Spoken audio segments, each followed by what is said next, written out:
ನಾವು ಯೂಸ್ ಮಾಡುವ ಗೂಗಲ್ ಪೇಯಲ್ಲಿ ಒಂದು ಹೊಸ ಫೀಚರ್ ಬಂದಿದೆ.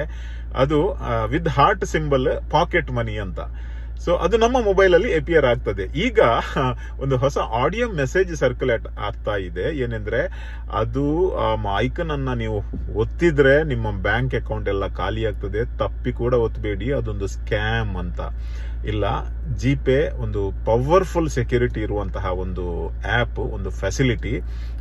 ಇದು ಏನು ಆಡಿಯೋ ಮೆಸೇಜ್ ಅಲ್ಲಿ ನಿಮಗೆ ಸ್ಪ್ರೆಡ್ ಆಗ್ತಾ ಇದೆ ಅದು ಸುಳ್ಳು. ಜಿಪೇ ಅವರು ಒಂದು ಹೊಸ ಏನು ವಿಧಾನವನ್ನ, ಪೇಮೆಂಟ್ ಮಾಡುವ ವಿಧಾನವನ್ನ ಇಂಟ್ರೊಡ್ಯೂಸ್ ಮಾಡಿದ್ದಾರೆ. ಇದು ಹೇಗೆ ಅಂದ್ರೆ, ಫಾರ್ ಎಕ್ಸಾಂಪಲ್ ನಮ್ಮ ಪೇರೆಂಟ್ಸ್ಗೆ ಬಿಲೋ 18 ಇಯರ್ ಮಕ್ಕಳಲ್ಲಿ ಪ್ಯಾನ್ ಕಾರ್ಡ್ ಇರೋದಿಲ್ಲ, ಬ್ಯಾಂಕ್ ಅಕೌಂಟ್ ಇರೋದಿಲ್ಲ, ಅವರಿಗೆ ಕೂಡ ಜಿಪೇ ಯೂಸ್ ಮಾಡಬೇಕಾಗ್ತದೆ ಕೆಲವೊಮ್ಮೆ ಎಮರ್ಜೆನ್ಸಿಯಲ್ಲಿ. ಆದ್ರೆ ಏನ್ ಮಾಡಬೇಕು, ಅದಕ್ಕೆ ಒಂದು ಹೊಸ ಫೀಚರ್. ಪೇರೆಂಟ್ಸ್ ಅವರು ಮಕ್ಕಳಿಗೆ ಈ ಪಾಕೆಟ್ ಮನಿಯಲ್ಲಿ ಒಂದು ಲಿಮಿಟೆಡ್ ಅಮೌಂಟ್ ಅನ್ನ ಅದರಲ್ಲೇ ಟ್ರಾನ್ಸ್ಫರ್ ಮಾಡಬಹುದು, ಮತ್ತು ಮಕ್ಕಳು ಅವರ ಮೊಬೈಲ್ ಅಲ್ಲಿ ಜಿಪೇ ಅನ್ನ ಡೌನ್ಲೋಡ್ ಮಾಡಿ ಎಲ್ಲಿ ಕೂಡ, ಶಾಪ್ ಅಲ್ಲಿ ಎಲ್ಲಿ ಕೂಡ ಬೇಕಾದ ಅಮೌಂಟ್ ಅನ್ನ ಅವರು ಯೂಸ್ ಮಾಡಬಹುದು. ಅದಕ್ಕೊಂದು ಲಿಮಿಟ್ ಇದೆ, 1,000 2,000 ಅಷ್ಟೇ.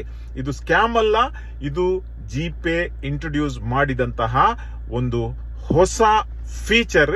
ಅದನ್ನ ಯೂಸ್ ಮಾಡಿ ದಯಮಾಡಿ ಇಂತಹ ಮೆಸೇಜ್ ಅನ್ನ ಸ್ಪ್ರೆಡ್ ಮಾಡಿ ಮಿಸ್ಯೂಸ್ ಮಾಡಬೇಡಿ, ಮತ್ತು ಜನರಲ್ಲಿ ಸುಮ್ಮನೆ ತಪ್ಪು ಕಲ್ಪನೆಯನ್ನ ಮೂಡಿಸಬೇಡಿ. Thank you.